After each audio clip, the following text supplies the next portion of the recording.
ফিলিস্তিনে এখনও থামেনি পশ্চিমাদের বর্বর হত্যাযজ্ঞ।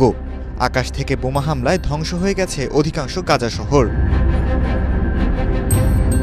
সেখানে মুসলিমদের প্রতি নির্যাতনের মাত্রা যত বাড়ছে, ঠিক ততবারই প্রকৃতি প্রতিশোধের আগুনে পোড়াচ্ছে পশ্চিমাদের।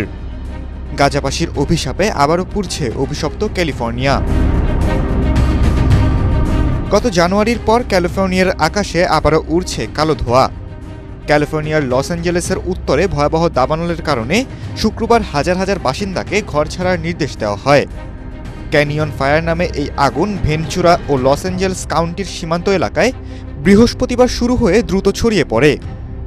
শুক্রবার সন্ধ্যা পর্যন্ত দাবানলটি প্রায় ৫,৪০০ একর এলাকা পুড়িয়ে দিয়েছে। বসুন্ধরা টিস্যু, অশুদ্ধতার বিরুদ্ধে এক বিন্দুও ছাড় নয়। কর্তৃপক্ষ জানায় আগুনের ২৮% নিয়ন্ত্রণে, তবে এটি এখনও সক্রিয় এবং লস অ্যাঞ্জেলেসে কাউন্টির কাপ্তাইক এলাকায় ছড়িয়ে পড়ে। আগুন নেভাতে কাজ করছেন প্রায় ৪ শতাধিক দমকল কর্মী। আবহাওয়ার পূর্বাভাসে আগামী কয়েকদিনে তাপমাত্রা ১০০ ডিগ্রি ফারেনহাইট পর্যন্ত পৌঁছাতে পারে, যা আগুন নিয়ন্ত্রণে বাধা সৃষ্টি করবে। নিকটবর্তী সান্তা ক্লারিটা শহরের বাসিন্দাদের ক্ষতিগ্রস্ত এলাকা থেকে দূরে থাকার নির্দেশ দেওয়া হয়েছে। ক্যাল ফায়ার জানিয়েছে, ক্যানিয়ন ফায়ার রাজ্যের একাধিক সক্রিয় দাবানলের একটি।